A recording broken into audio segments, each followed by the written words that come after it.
You're listening to the podcast About Nothing, available on Spreaker, Stitcher, and thegreatentertainmentnetwork.com.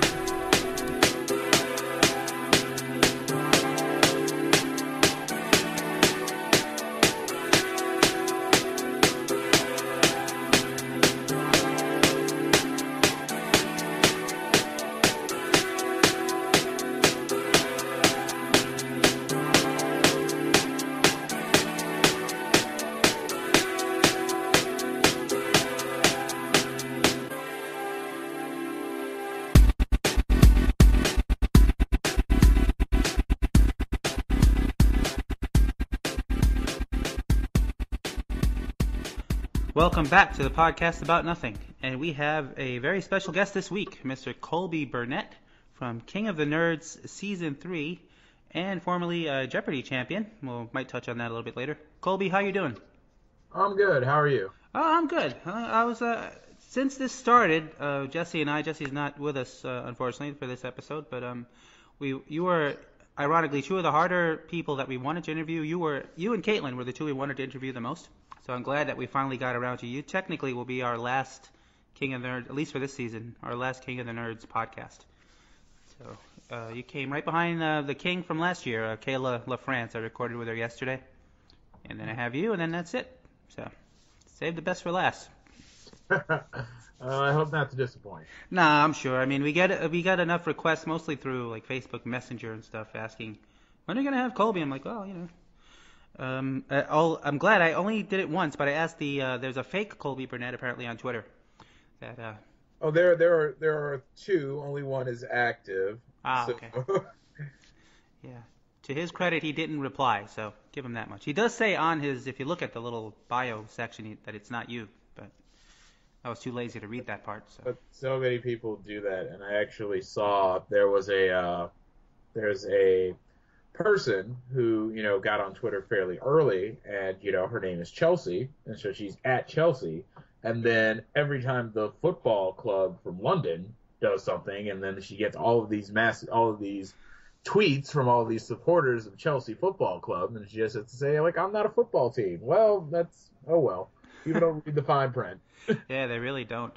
On top of that, there's another podcast with the same exact name as ours, the podcast About Nothing, that has been around, longer than us, not much longer, but long enough to have the name first. But I don't know, people don't, our Twitter handles are not close, but when you go on to websites or try to search for us, it's the same name. Thankfully, we kind of get along. They're the West Coast version of us, I guess. But yeah, mistaken identity every once in a while.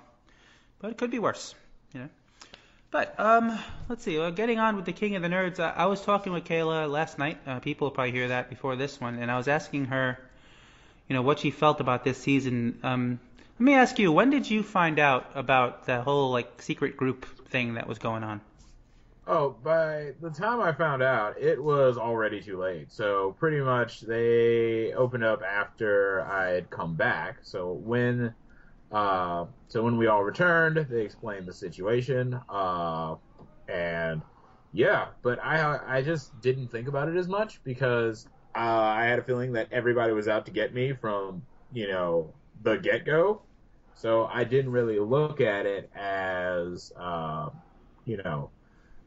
something too terrible or too personal. It's just that, in the first episode, even before this happened, I was clearly a target by people on my own team and people on the other team. So I didn't think about it that much. And by the time I came to the conclusion that, they have something against me, I knew that Heather and Amanda were, not going to, differentiate themselves in any way in terms of strategy. And all they needed to grab was Jonathan. And as far as, Team Smash losing repeatedly, I sort of knew that either they would come at me or the other team would come at me. So, the Secret Six, I kind of figured out the three that were on because, with Jacob gone, it was just Ori and myself, and I just knew that those three would come at me. So I didn't think about the entirety of the Secret Six until it didn't matter anymore. Because, it's different watching it, after the fact. It's painted, I guess, in a different way. Because I was, I think it was second to last episode. Well, the episode that you got eliminated on, it was almost like both, well, like you said, everybody was out the gun gunning at you anyway. Had Caitlin been on your team, I think they would have just taken turns sending you guys.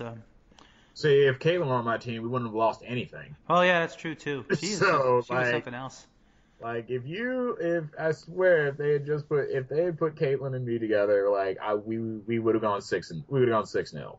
Yeah. Like I wholeheartedly believe that. Yeah, I felt bad for her at the I guess the quiz bowl at the end because it's like she just drew a blank with that sun question. I'm sure she knew it, but she had already asked you something, so she couldn't ask you again. And I think Ori said like beryllium or something. Well, it was a good guess. Yeah, like the problem with that is, I'm a quiz bowl coach, and in high school, and number one, you have to listen to the question. So all they heard was third element, and so they said after hydrogen and helium, third element, and they managed to ignore the whole part about the sun. So somebody says lithium, and then it gets to Ori, and Ori just says beryllium. It's just like, no, they were talking about the sun, you fools. Like, please listen to the question. Like, say a non-metal.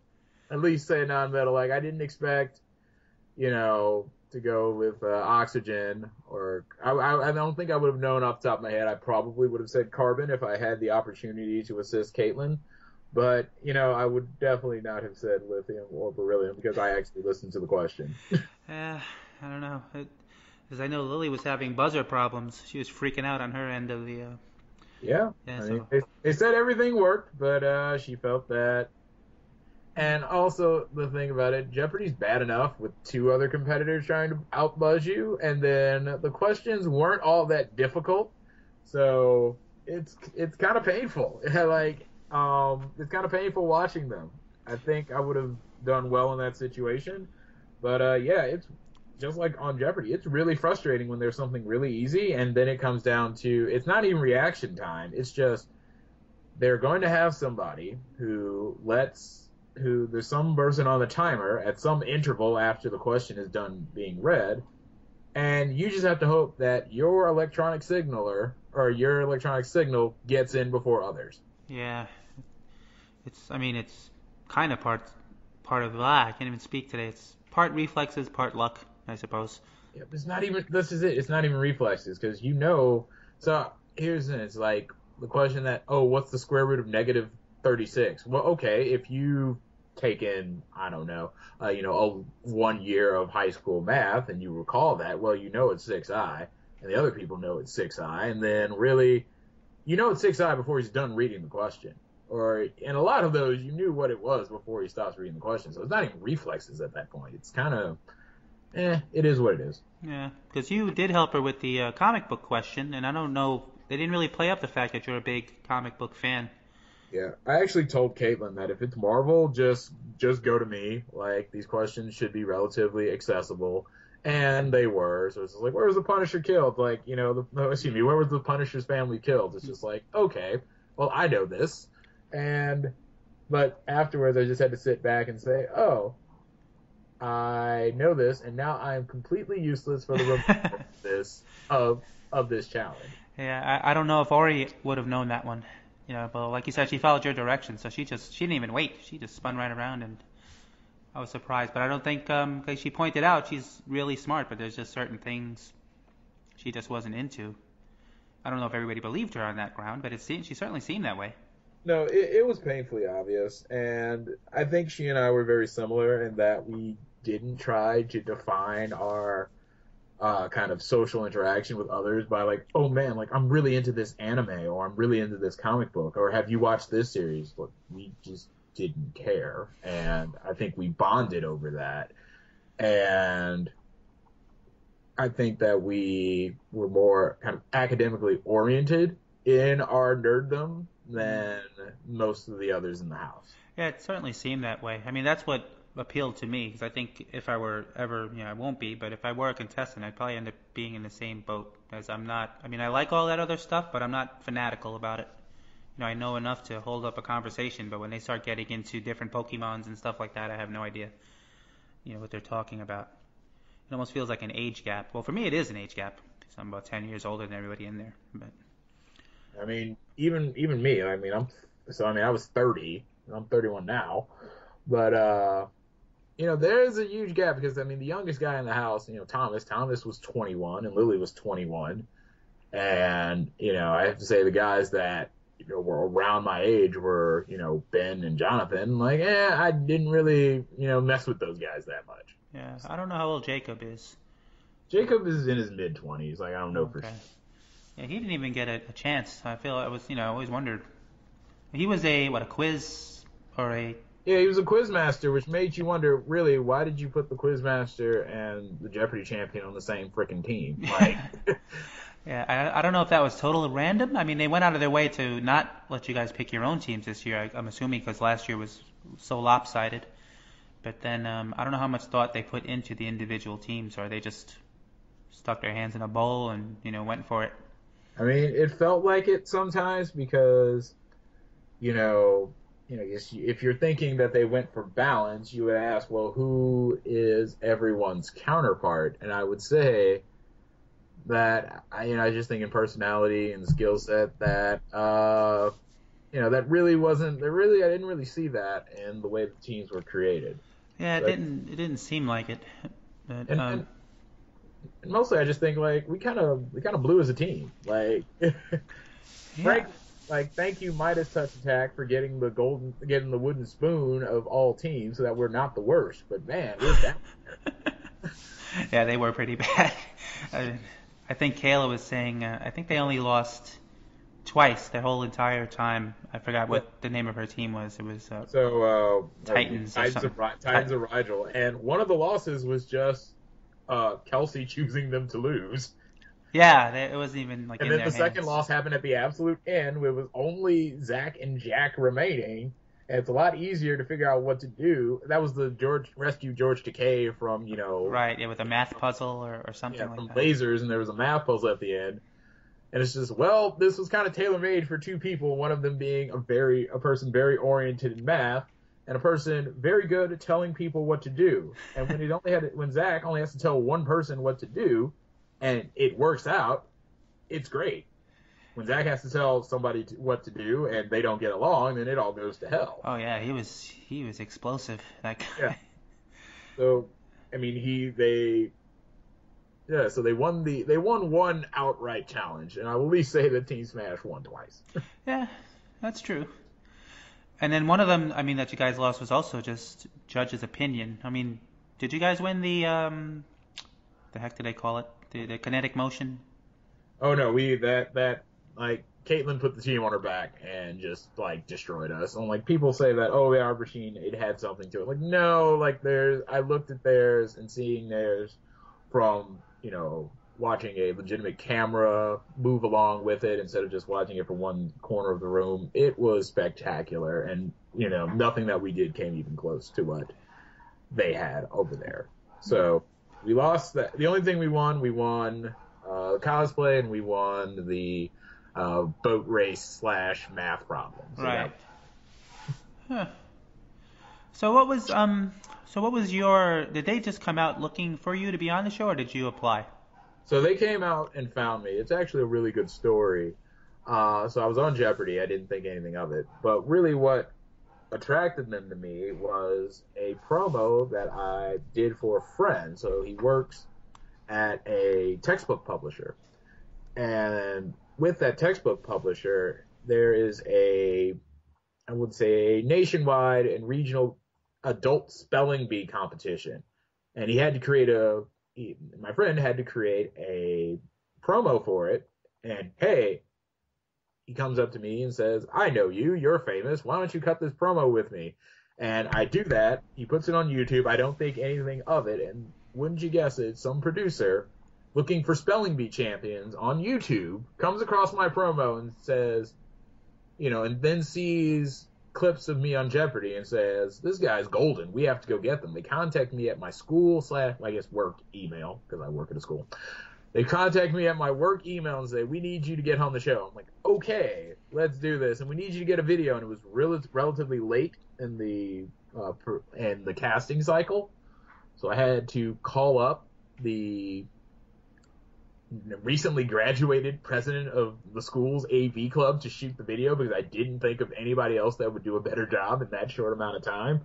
And so so the kid graduates like 3 days before, shows up at the school. We shoot the promo. I send in the application, and sure enough, they want me to be on the show. Oh, well, that's cool. Everybody has like, I mean, some people. I know they were seeking out people before they even had maybe even a name for the show. And like in Kayla's case, she said she qualified for season 1 and then turned it down because she had an internship for NASA. So she was like, bye-bye, King of the Nerds. And they ended up, keeping her contact information and getting her to come back for season 2. Yeah, and that's what happened to me, too. I mean, I wasn't turned down. I mean, I didn't turn them down. This was for season 2 when they first contacted me. Mm-hmm. So I didn't turn them down. They turned me down, and I didn't, hear a word of it, but that's how casting works sometimes. And then for season 3, that's when they contacted me again, and they really wanted me to come out. And I was like, okay, I will do this. And in retrospect, I'm really glad that I did not make season 2, because that would not have gone over well. Why do you think? I think I would have wound up. I think I have a feeling that kind of being incredibly strong-willed and not very, tactful about how I feel about people. And I have a feeling that I'm fine with Zach as a person now, but I have a feeling that if we were on that show together, if I were on Titans or if I were on Zach's team, we would have gone to war. Yeah. Like, I just think the way I played the game and the way that he played the game, we would have gone to war, and one of us would have had to go. And it probably would have happened really soon. I wonder how much of that was his actual personality, or if he was just magnifying it because he was on television.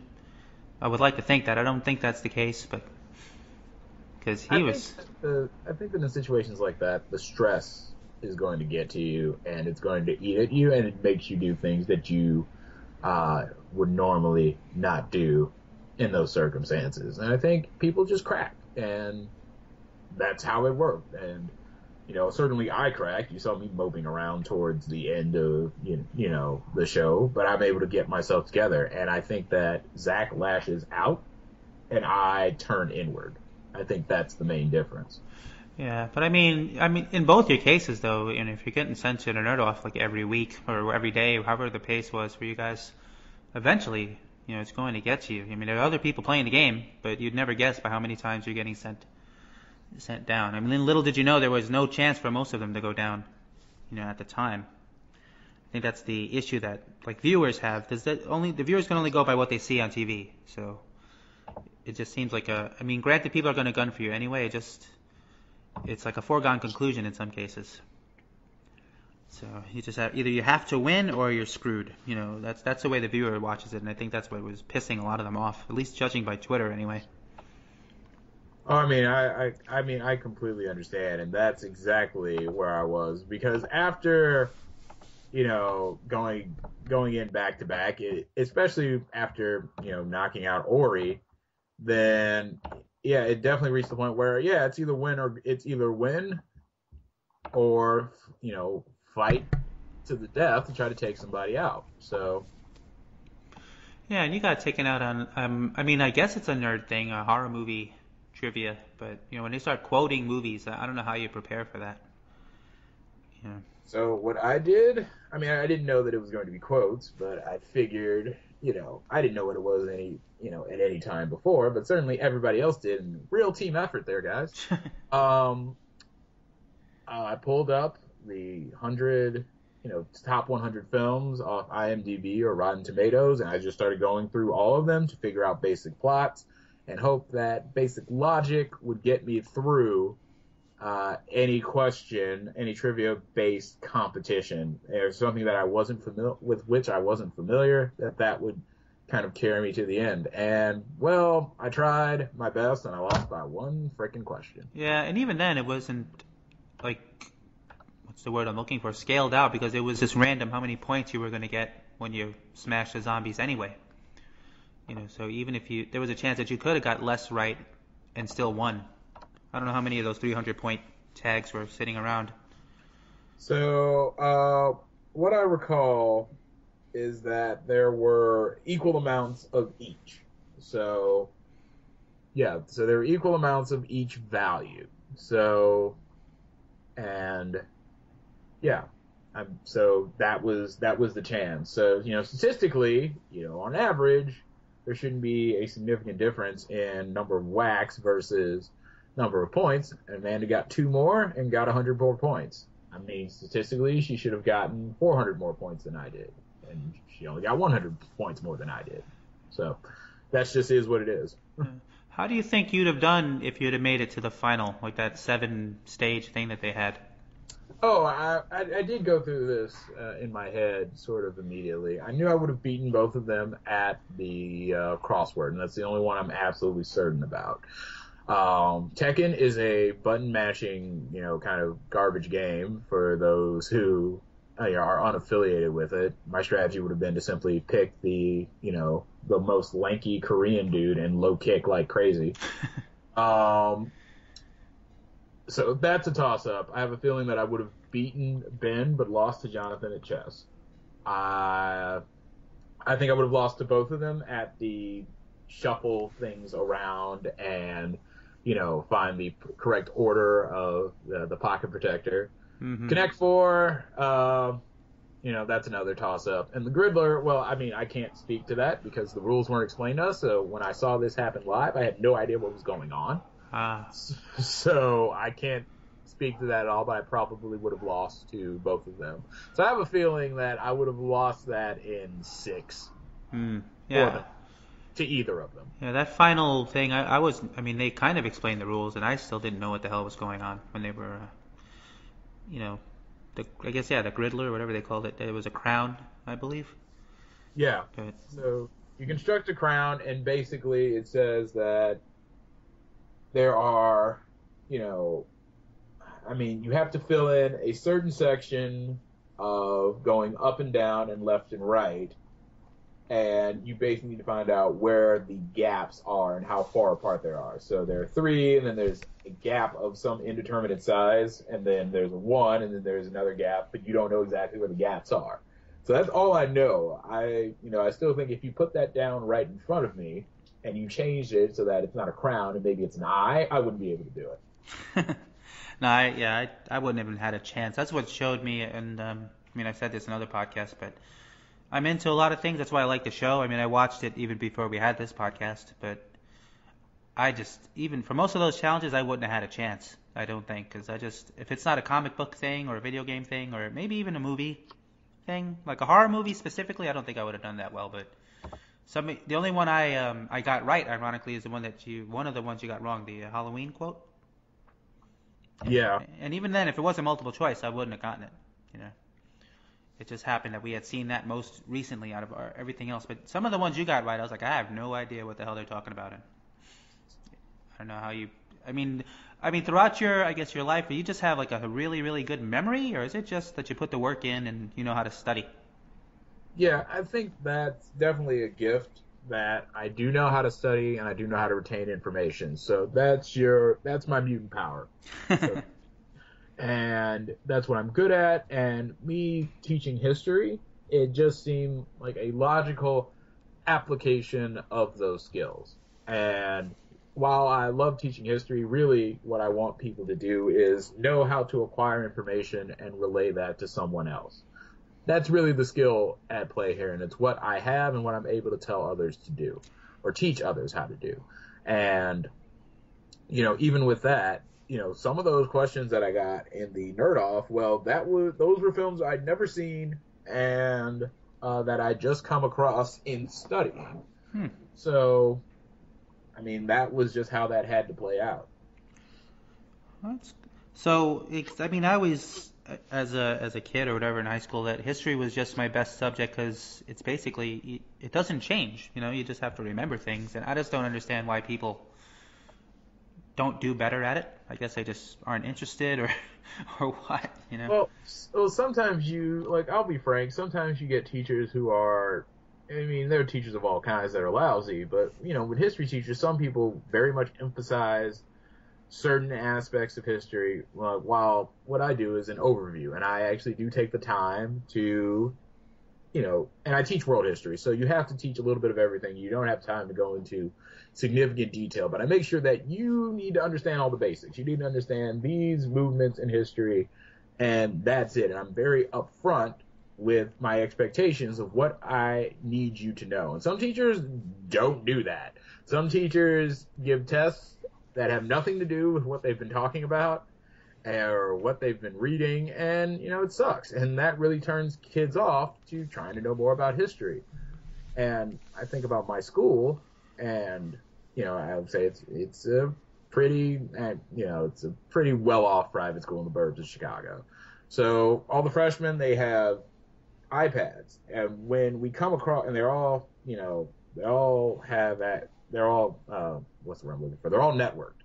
So when we come across something that I don't know or something that they want to find out, they'll just gun down to the iPad and then punch in, Wikipedia, which I'm actually a fan of because most things on Wikipedia are pretty well researched, and, you can say that, I don't think I'm going to get fired for making that statement.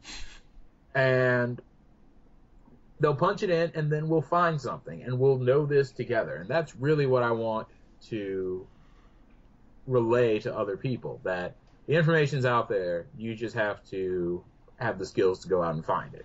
So I can't imagine what it's like to be a student now with all the different resources they have, as opposed to like someone maybe in your age where it's like textbooks and that was it. There was no Googling or Wikipedia or anything. I mean, I'm not that old. Well, I know. I mean, but I'm about 10 years older than you are, so. But these days I might as well be 50 years when I talk to people. There is a bit of a gap. I think I'm at the, I definitely feel more of a sort of bond with, the millennials, my students, than I do with like Gen Xers. Because it's like, okay, well, I didn't have the internet from when I was a really little kid, but I had it when I was 12 or like 13. So that's been a part of my life for, really, 3/5 of it. So I just assume that it's always there. And everybody younger than I am, that's always been there. And so that information and the access to that information has always been there. You just have to, I guess one thing that does happen, and this does get the old man in me up, is like, well, because all the information's out there, like, some people get really lazy about it, myself included. Yeah, that's what I was thinking. It's just, it's not the same. I won't say the effort isn't required, but it's less. You still have to retain the information. You still have to learn it, but it's just a lot easier to get your hands on. But my little brother is 11 years younger than me, so he has, if I tell him, and he doesn't even know what life is like without the internet. It was just getting into its own when I was, I don't know, 17, maybe 18, and that was when you needed like a Sega Saturn Netlink or something to hook up and dial up, and it was just chat rooms and things like that. And even then I didn't go on what turned out to be really popular, like message boards, and still are, obviously, with Reddit and stuff like that. I never mess with any of that. Do you ever do any of those Reddits or Ask Me Anythings or anything like that?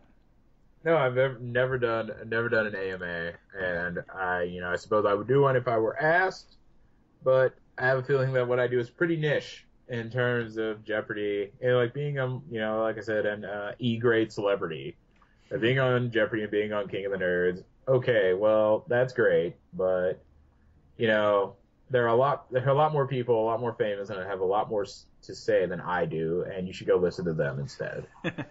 So what are some of your other, outside of Jeopardy and King of the Nerds didn't really give you a chance to show too much, but what are your, I guess, quote-unquote nerdy hobbies or interests?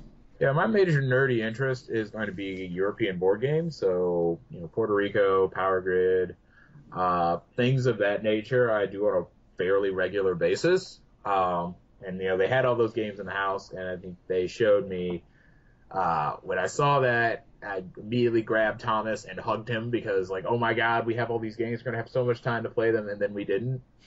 And, that was really my outlet, and that's how I tried to really, kind of relax and try to, really have time to communicate with people, but we always ran short of time. We didn't have nearly as much free time as I thought we would. So, that really wasn't a solid outlet for me, as much as I wanted it to be. I was wondering, how much downtime did you guys have, like, on an average day, like a good day? How much downtime? Say on a good day, like, uninterrupted downtime, there's tons of downtime over the course of the day, But, uninterrupted downtime, you'd be lucky to have, I'd say, an hour and a half, Oh, wow. like, of uninterrupted downtime. And you guys are mic'd up, I'm guessing, the entire time. Well, except when you're Of sleeping, course. of course. But those morning scenes always, crack me up because you're like, yeah, I woke up with my microphone on. But Oh, of course. Isn't that obvious? yeah, I know. So the only other show I could relate to, and I beat a dead horse, is Ink Master because that's what got us into doing the reality TV and trying to interview the contestants. Is because I was a Canvas last year or this year, I guess it is, and I got to see the production going on and stuff like that. And I was like, they're in a similar pressure cooker, but they're more about, there's no teams there, it's every person for themselves. And this year, I guess there was, well, even less, because they had this cross team, team, I guess, going. So I think that's what sort of ruined the vibe. But anyway, we got off topic. See, I'd never heard of any of those board games you just mentioned. So Yeah, it's if it wasn't so I've Monopoly. heard the typical introduction game for people who aren't really into those kind of games is Settlers of Catan. Maybe you've heard of that. That I've heard of, but I had no idea what it was. Yeah, so the quick introduction to Settlers of Catan, there's an island, and the island is changeable because there are these hexes that are laid out in a random pattern, and every hex represents a different resource that can be taken, given that you have built a settlement or a city on that hex, or at some what's the word I'm looking for? Some vertex of that hex, and roads to it. So basically, it's a resource management game, and basically there's die rolling, there's luck in that on certain hexes. So basically, the ones that are 6s and 8s will come up more often than the ones that are 1s and 12s. That's sort of the basics of the game. There's a lot of trading that happens with it, but it involves strategy, involves working with others, involves sort of beating up on the leader, and it's a good introduction game. I think there are much better European board games out there, but that tends to be the one that people will gravitate towards first. So what got you interested in those? So a really good friend one of my fraternity brothers back in college, what happened was we played a Risk League. So myself, I was a junior living in a dorm, so I was kind of a loser in that circumstance, but most of my friends were younger than I. So this group of freshmen, we started playing Risk on a regular basis, and then one of those friends introduced me to all these other board games like Acquire and Settlers of Catan, and it just kind of blossomed from there. So, See, that's the thing in my neighborhood. I mean, you're lucky if anybody even had a board game when I was a kid. I guess I probably would have gotten a lot more interested. I mean, even with my comic books and stuff, I was the only one I knew that was into them outside of my older brother. So it was just a introvert hobby. I would just read them at home. There was nobody else to bounce off like there is now. I mean, I would have loved growing up like now. It seemed, well, then again, there's too many people out there with opinions, or at least you have some, you have access to people that are interested in the same things as you, like at a Comic-Con or something like that. yeah, so there's definitely a lot more now in nerds being able to express themselves in large groups. So even sometimes a Comic-Con is a bit too over the top for me because once again, I completely understand the whole reading comic books by yourself because I also didn't have anyone who was really into comics the way that I was, and I'm nowhere near someone like Todd or Ben in really liking comics. I liked, I didn't really like comics. I liked X-Men, and that was my thing, and I loved Spider-Man, and so I loved 2 sets of comics. My mom gave me enough money to follow 2 sets of comics, and that's how that worked. And that was A-okay with me. So I didn't have to go get everything or really feel knowledgeable about everything because I didn't have a community that would, really pick up on that. I was in the same boat. I was Fantastic Four, just mooching off my brother, and then Spider-Man, and then X-Men came later, and well, not much later, but they were up to maybe the 140s when I started reading them, and I don't even know what it is now because there's so many volumes and so many versions. I mean, you're at 140, so you're right after Dark Phoenix. Yeah. That is a Chris Claremont is the man. Yeah, that's So the golden age for me, you know. I like you picked an amazing time because I started. So the thing about it with Spider-Man, so when I was about 13 years old, I jumped in because I definitely saw a X-Men Spider-Man crossover, and I thought Spider-Man's freaking awesome. He's so like, granted, as a superhero, I really liked him because he had normal people problems, and he was like broke and like he had to pay taxes, and it's just like, hey, I can really get behind this guy, and so I'm gonna go buy a Spider-Man comic, Clone Saga. Oh, wow. Bro, Clone Saga is where I jumped in, and I tried so hard to make it work. It just wasn't happening. Yeah, I remember being in the comic stores when that was going on. I was just depressed. Even now, I mean, they did a good job with it. I don't know if you're keeping up with it now, but like the whole, was it Superior Spider-Man with Dr. Octopus and all that? I mean, I really haven't been paying attention to either team in the past few years because, other things have caught my interest. I'm sort of easing back in with not really one-shots, but more tangentially related Marvel works. So, I mean, I picked up all of Exiles, and I picked up all of Runaways. Okay, I did read the Runaways. I like that. Yeah, so I picked up all of Ecstatics. I'm going through Runaways, and I'm going through Ecstatics. So I'm kind of easing my way back. I think the Runaways are going to return for this May or June. They're having this huge Secret Wars thing.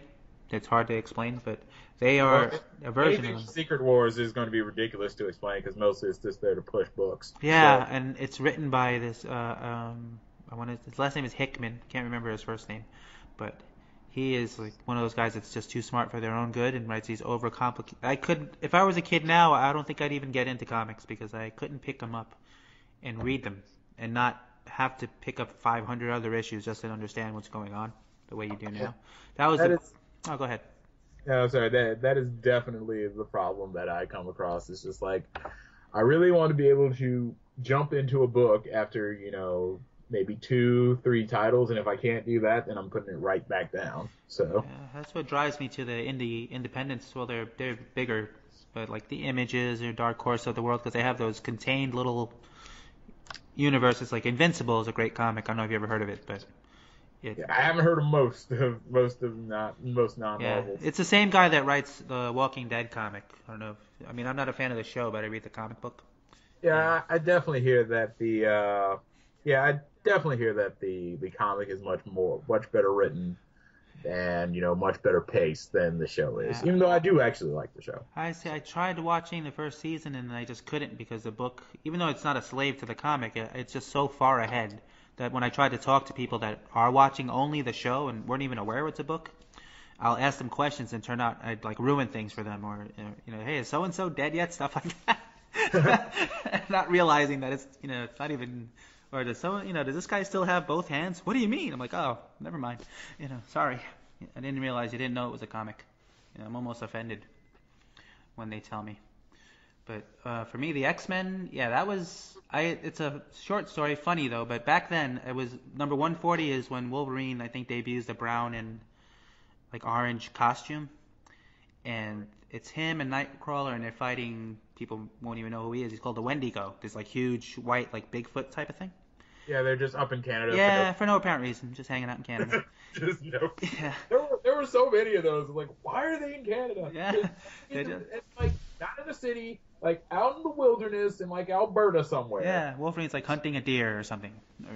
I wanted to touch it. He doesn't want to kill it, just wants to touch it. I remember that. It's like that is so awkward. But yeah, no worries, man. I understand. So I bought the comic at my local comic shop, and it had the collectibles and all that, and it was $2.50. Now, mind you, this is in like 1982 or something like that. Oh God. So when I got home, my mom, short of like kicking the crap out of me, walked me all the way back to the comic store, told off the guy for selling me a comic for $2.50, and made me give it back and get my money back.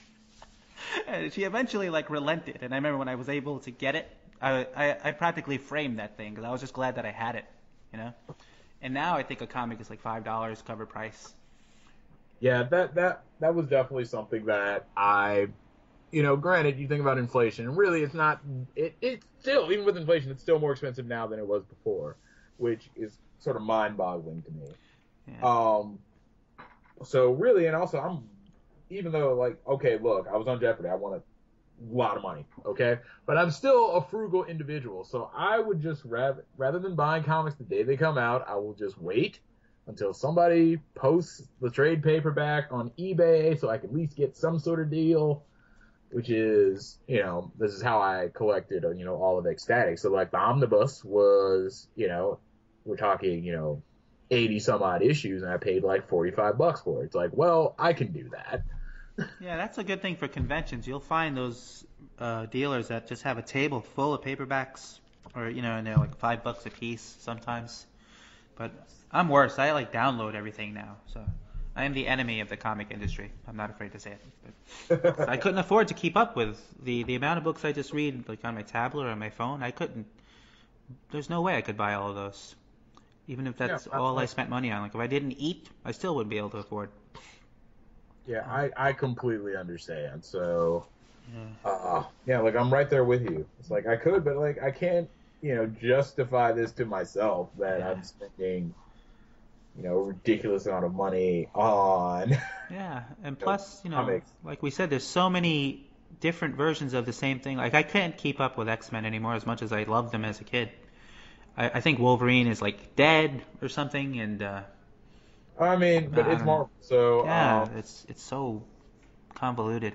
Who stays dead anymore? Well, I know he won't. I mean, he'll come back in Secret Wars. I mean, they're bringing back the Age of Apocalypse. I don't understand the basis of it because there's a whole bunch of series launching at the same time, and none of them are Secret Wars by itself. And then I guess there is a Secret Wars, but the goal is to combine a bunch of different alternate universes and just make one, which we've heard hundreds of times. But so it's like Infinite Crisis, but basing it on a bunch of different storylines from the past. So I don't know how they masterminded this thing. I hope they pull it off. But the Age Apocalypse is one. Then there is pretty much every alternate universe story you could think of is going to have some kind of role. Even the Ultimate Universe, like the Ultimate Spider-Man and the Ultimates, like the Avengers. So I don't know. We'll find out in a few months how badly they screwed it all up. I don't have, I just don't have very, very high expectations. Yeah, so. It's a shame. I mean, I like the guy Hickman, but I think they put a little too much faith in him. But we'll see. Are you a fan of the movies at all? Any of the Marvel movies? So, like, here's the thing about movies in general. I guess that's kind of what sunk me, is that I don't see that many movies in the theater anymore. So, I mean, the last two movies that I saw Kingsman on a date. Was that then, what? Was that Kingsman. Good? It is so basically, it is great if you just, it is amazing in terms of if you just shut off your brain. You think about all of the suspension of disbelief that you have for a Bond movie, and you double it, it will be one of the best films you've ever seen. Oh, okay. Like, it is so over the top ridiculous, and you just, I'll just be frank without spoiling. Well, I read the comic, so. You read the comic, yeah. But the idea in an opening scene, you see this, suave secret agent, like, just show up, kill, like, 6 enemy agents, and you think this guy's gonna be the main character. If you didn't know any better, you say this guy's gonna be the main character, and he frickin' gets killed like 15 seconds after like wiping out these 6 guys in this incredibly well choreographed scene. It's like, oh, it's going to be this kind of movie. So I saw Kingsman, and before that I saw Lucy, and that was a piece of crap. Yeah, I saw that at home. I'm glad. Yeah, buddy. But that's 8 months, and I've seen 2 movies. Wow. I'm like a movie nut, so I'll go see. I won't say it's like a sure thing, but most of them I'll only pay to see it. Like I won't go see a drama in the movie theater. Stuff I could see at home or in real life, I don't want to pay money to go see. So it's always a conflict with me and my wife because she wants to see like the love stories and stuff like that. But like I can't justify spending $15 to see, over budgeted Lifetime movies. I completely get it. Yeah, it's hard. It's like, buddy, I got Netflix, man. Yeah. Like, Netflix for 2 months costs what it costs is what it costs to see a movie. Yeah. I think our compromise is she likes Once Upon a Time, which just, I don't know. You either love it or hate it, I guess, TV show. I'm glad that you love your wife enough to watch Once Upon a Time on a regular basis. It's an experience. Oh, buddy. Okay. Yeah, it's something. But otherwise, and I go see all the obvious ones because I grew up, Godzilla fan, superhero fan. So I didn't get to ask Todd about it because he was one of the first people we interviewed. But they have that Justice League movie or whatever they're calling it, Batman, Superman. I was never really a DC fan. I mean, I'm not blind to it, but I don't know how they stay in business because when I go through their list of books for the month, I'm like, who reads any of this crap outside of the obvious ones like Batman? I'm probably going to get a whole bunch of hate mail over this, but, Batman, even Superman is like crap. I don't know how people read that either, but... Well, it's just the thing that I loved about X-Men. I say my favorite X-Men is, far and away, Kitty Pryde, because Kitty Pryde is not defined by her powers. Like, Superman is defined by his powers. Batman is defined by his skill set. I'll give Batman the edge here, because Batman, at least the people who have to write Batman have to be somewhat... somewhat inventive in how he's able to deal with these situations, but it's just like, buddy, you're Superman. Like, you can just punch and freeze and heat ray everything to death, and it gets boring. Yeah, he's too perfect, but I don't know, I mean, who are we to say? He's been around for, I don't know how many years now, 65 years, 70 years. I forgot what the anniversary was. More than that. Like, I think that came out in the 38. Yeah, so, yeah. Oof. So, geez, almost 80 years. Yeah.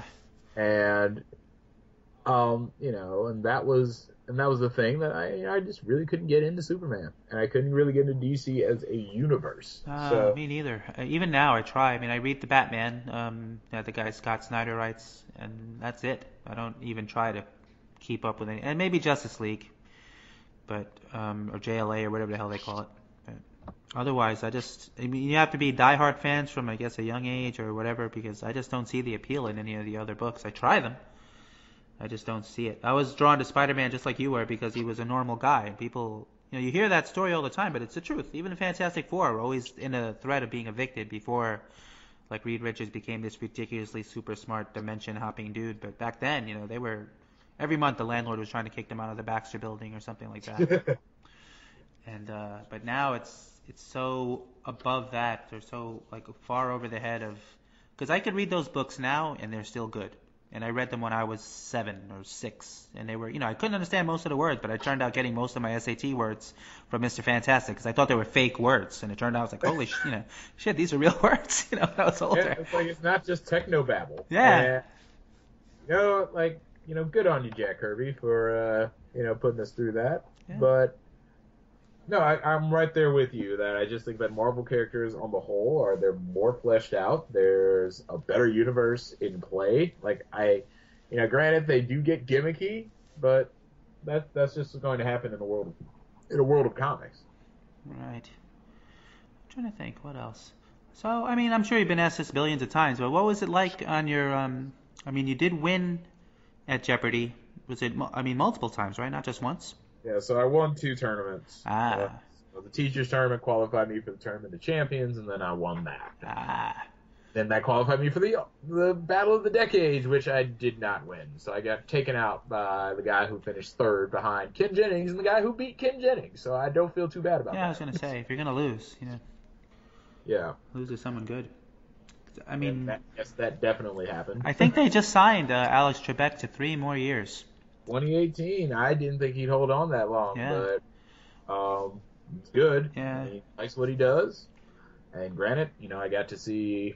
I just think I played 11 times, and I got to see more than maybe 20, 25 matches. Like, that's crazy. Yeah. And this guy's a workhorse. Because he, there's no sense in even trying to get somebody else to do that job. So I figure once he's done, that's it. Maybe they'll just... I think it's too good a concept, and it's too easy. It's so well written in terms of how everybody gets to play along, and a lot of game shows you don't get to do that. And you watch the money, you watch the strategy at the end and on daily doubles, and I think that yes, they'll get somebody to do it. I think I don't, as much as I like Alex, as integral as he's been to how the show is organized, I think it's too good a brand that it cannot go on without him. Oh, that's true. I mean, I don't even know how many years it's been on TV. I mean, it's 30 years with him as host. Wow. So, okay. Actually, more than 30. So when I was on, that was the conclusion of the the capstone of the 30th anniversary. Oh, all right. Yeah, so, because I mean, when I was younger, it's a recurring theme for this episode, but there was just a lot less on TV anyway. So, I mean, I did watch that Wheel of Fortune, which they're still plugging along with, Pat Sajak and was it Vanna White? So I will say this. So the day after I won, I think I won the teachers tournament, and I got to the hotel just in time to watch Wheel of Fortune for that day. And I swear it was one of those longer clues, but it wasn't really complicated. It was like, this is alliteration. It was like big, burly, brawny bodybuilder. And they had everything but like 5 letters, including the B. So everybody knew there was a B. Like, they missed, like, there were 5 letters or 6 letters that were missing from the entire puzzle, and then somebody got it wrong, and then I turned it off. Like, I just looked at that and I said, this is unwatchable. Oh. I've transcended watching this show right now. Did you see the college episode where the kid couldn't pronounce Achilles? Yes. Achilles. Yeah. Oh, man, that was hard. I felt bad for him. I still do when I think about it. I think he lost a chance at $1 million or something like that. Yeah, so he lost. Had he won, and he gotten that correct, and he made it to the final, he would have had a shot at $1 million. And like, hey, you've never seen the word Achilles in print and heard it. He's like the logical hero, Achilles. Greek god Achilles, he said, and you could I don't know how Pat Sajak kept a straight face, but he's like, I don't think he did. Oh, he didn't. I think he just kind of leaned over and just like, wait, what was that? I didn't know it was a requirement to say it right. I thought you just had to get the letters right. There are a lot of things you find out the hard way. So, yeah. I mean, in Jeopardy, he would have gotten away with it. He would have. Okay. He would have gotten away with Achilles because all of the syllables and all of the consonants and vowels are in the right place. Yeah, it's subjective. I mean, who's to say his name wasn't Achilles? Yeah. Wow, poor guy. Hopefully he doesn't listen to this. But I guess if he does, he's heard it all before. Yeah, it's true. We're not saying anything new. But so how did it go with your students? I mean, were they aware that you were going to be on The King of the Nerds? Yeah, so I didn't tell anybody at the school that I was going to be on the show because I learned from Jeopardy that secrets do not work well at high schools. And when I was on Jeopardy, I told the principal, I told the assistant principal because I was going to miss school and she was in charge of, finding substitutes. So I told them, and then I told one of my, I told one regular teacher. And I believe I told the one regular teacher in 4th period. The only person outside of who I absolutely had to tell. And by the 10th period, there were kids coming up to me saying, "Oh, I heard you're going to be on Jeopardy." I'm like, "All right, okay. I forgot how secrets work in high schools." And with King of the Nerds, I was so mum about everything. And I said, they'll find out when they find out. And sure enough, it's on, TBS. So nobody knows about this until they start doing promos in, I think, November or December. And so the jocks that are watching, NBA basketball, they figure it out, and then they start telling people, and then the entire school knows. And that's fine, but I have to say that I got nothing but support from them. Definitely, they had a good series of they definitely were upfront with how they felt about the other competitors. And seeing me on the outs, seeing me kind of twisting in the wind there, I didn't have any sort of alliance, and I was playing by myself, and I definitely didn't change any aspect of my personality. So people who've known me for decades know that that's who I am, and I never put on a single front the entire time. And my students who know me because they see me every weekday, they know that's the person I am too. So I got pretty much overwhelming support from the student body, just like I did with Jeopardy. Oh, well, that's great. Because, high school kids can be, well, all kids, they can just be ruthless. Yeah, I thought I was really gonna hear it, the rap battle, and it's just like, or the nerd anthem, and they were like, no, you did a good job. I'm like, really? And even the school I worked at was in the city, and there were a lot of kids, from more urban environments, and I'm still friends with some of them. They're grown now, quite a few of them. And I said, well, they'll just let me have it. And it's like, no.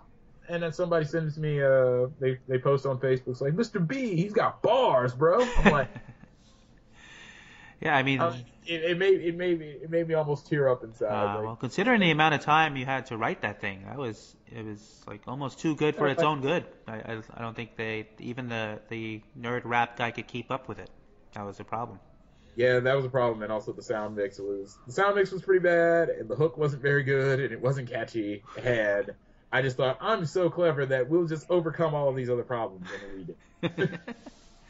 But I mean, yeah, then you had Moby, being a douche, and that also helped that Moby. It's like if Moby was just said, I prefer this song to this other song, and that would have been it. I wouldn't have gotten nearly the amount of support that like he decided to go off on Heather, I think. Tangent. Yeah. He didn't go off on Heather. He went at Ori for lyrics went at Ori for not knowing about lyrics that I wrote. And Ori just kind of had to sing along with. And which is really good because Ori has a slight speech impediment, and then I realized that I gave him the most complex rhymes, and that was a mistake because we really couldn't have him do any of the other verses that I'd written. So he was just kind of stuck, and he pulled it out, and he did okay, and that's great. And then Moby's like, do you really? Yeah, I mean, Hamlet and Klingon is like, give me a break. And me, I don't know what the other team has, so I'm being very mum. Like, I'm not going to sit here and stew, because I know if I go off on him, he's definitely not going to vote for us. And then, that could influence the other judges. Like, maybe we can still sneak this out. And, Heather goes up and defends him, which is, I guess, that's good, because if I had known that we had no chance of winning, I would have also flipped, I also would have flipped out. So. Yeah, she, well, I mean, I could see why she did, but how are you going to even ask those questions? He acts like everything he's ever written is, well, I don't know, I don't pay attention to his music, but do you think everything people write in songs is factual, or, it's not factual. Documentary, the point is, he kept saying, nerds create culture, we don't simply reference it. And after we came back to Nerdvana, I just remember quipping, it's like, you know what, screw this guy. You know what, I've heard your album. You know where half your samples are from? Negro spirituals. So you can just bugger off. And the best part is that he was wrong about, I don't believe there's Hamlet and Klingon. There is. Huh. He said we don't live in a Newtonian, physics of a world derived by Newtonian physics. I was like, news for you, we fricking do. And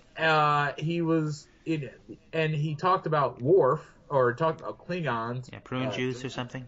Drinking prune juice before going into battle. No, that's just Worf.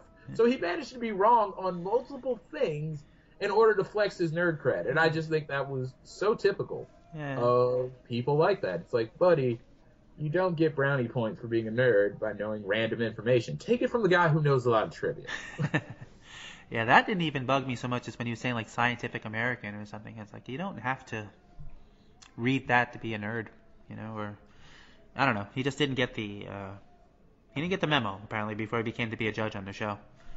But the other two didn't lend anything anyway. Like, Lisa Loeb was just there to smile and wave. She really didn't say anything. And then the other guy who, I thought was the rap guy, couldn't keep up with the rap. So I was like, they picked a weird trio for the judging this time around. That's who they could get on a Tuesday night, man. Like, that's, like, I just kind of I kind of knew how this show works. And, like, we're on a limited time schedule here. So that's fine. I got to meet Lisa Loeb, and I got to meet, I got to meet Moby, and I got to meet the dude from, Gym Class Heroes. And I was also a bit miffed about that because, and this thing about my interviews is like afterwards, like, do you know about these guys? Yeah, certainly I know about these guys. And it's just like, yeah, I know about his band. That's a band that ripped off freaking Supertramp, which I refer to as, quote, an inception of suck. I don't know. They don't, like they said, don't know the audience they're in front of. But I just have a feeling that, all in all, I don't feel bad about losing that. I don't feel bad about being judged that way. Like our team was kind of pretty meh. And I just think we scraped by those 2 victories. Like, absolutely one of the most scrappy performances I've ever had to do in my life. And then when we lost to those guys, they, with the exception of, I believe, the nerdy game night, they just wiped the floor with us. yeah, nerdy game night was fun actually. Oh, fun to watch. They had Penn Jillette. I wasn't sure who the lady was, but I recognized him anyway. It was Rochelle Lefebvre from the Twilight. Yeah, so she's from the Twilight series and Under the Dome, neither of which I've seen. No, me neither. I think that was a book, Under the Dome. It was, and they got turned into a series. And I know they must not have gotten the Stephen King thing. His first 2 chapters of every book, well, not every book, but most of them are good, and then he just goes off the rails and can't think of an ending. I don't know if that's the case with this book. I know it was for Cell, which they are making a movie out of, believe it or not. So it's where your cell phones turn you into a zombie. Well, why not, Steve? Yeah. You ever see that Family Guy thing? It's like, what's your next book? This lamp. He just pulls the lamp off the table. Killer lamp. Blah, blah, blah. It's like, hey, they nailed it. That's Stephen King. Yeah. If he keeps it short, it's great. The longer it gets, the worse it gets. That's true. Like, his shorter works, I mean, so the thing about not being, literally, what's the word I'm looking for? In tune with literature. But one of the, the books that I read very much on, just for pleasure, like I read Carrie, and it's a short book, and it's, it all makes sense, and it's one of his first, and he's not trying any tricks, and it's an incredibly good read. And I also read, so the works he did is Richard Bachman, so they're all relatively short stories too, like The Long Walk and The Running Man. So when there's like a clear end in mind, he does great stuff. But something like that gets long-winded is just not my thing. Yeah, I don't know if it was just a page count he fell in love with. You get paid more or something, but he doesn't, or his editors are just afraid to tell him, hey, this is about 400 pages too long. But they don't. Because I liked Carrie just the way it was written. It was like documentary style. The book, they never really touch on that in the movies, but the book, it's like it's a much better book than a movie. Yeah, for sure. And it's almost written to be on the screen, and nobody that adapted it ever does it that way. They just do it as a straight up movie, which I don't understand. But what are you gonna do? Well, on that note, I don't know how big a movie we did talk about music, but I usually let our guests pick their intro and outro song. I don't know if those even outro is a real word, but it is now. So do you have any preferred songs? So any preferred intro and outro music. Let's see. Like I tried to go epic. Let me pull up the so looking for the playlist that I submitted for these guys, see if I can get some inspiration, because I didn't really have anything in mind. Let's see. Once again, I ask people on Twitter, I tell them, I'm talking to Colby, send us some questions. And all they do is favorite the tweet, but don't actually send me any questions. And, people retweeted it, which is great. I appreciate that. But other people are like, hey, I'm going to favorite this. But why? Ask a question. Jeez. No, I understand. It's favorite color, anything. Jeez. Let's see. Brightest Daycare of all things favorited it. Thank you for favoriting the tweet. And Alice's Wonderland.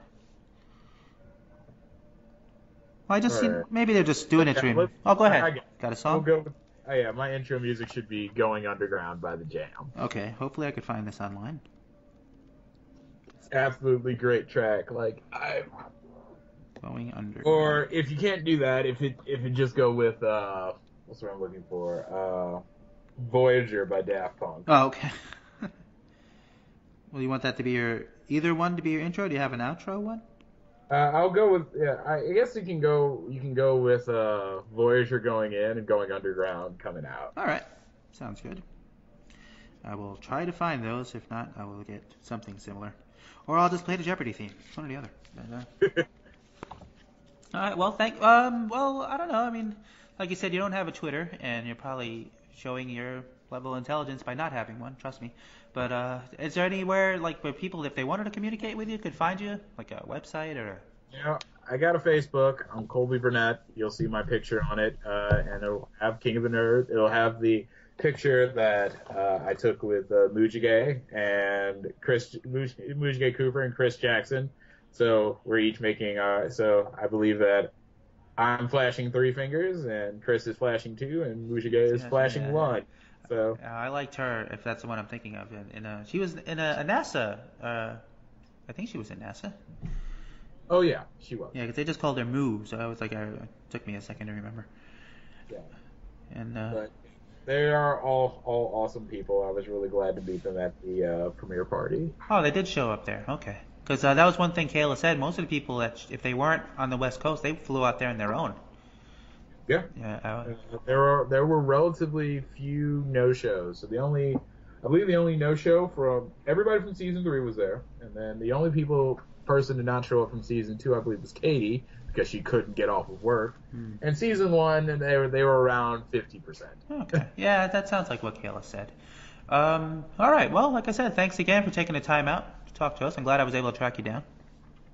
I'm glad you were too. All right. So, I guess on that note, we'll close it out. And King of the Nerds just wrapped up, but I'm sure you could go back and see it. I'm not sure if they put them on Netflix or not, but there's got to be a way to find them online. They're all on CBS for about another month if you have cable. Oh yeah, you could use your password. Yeah, if you have a friend with cable, just ask him to hook you up. Yeah. Or Yeah. There are other random ways that I can't tell you to do. Yeah, I've used most of those random ways because Friday nights are just hard to watch sometimes. I'm just not home. Definitely. But I did watch the finale live on tape. But anyway, thanks again to Colby, and I'll hear from people soon, not sure exactly when, on the podcast About Nothing.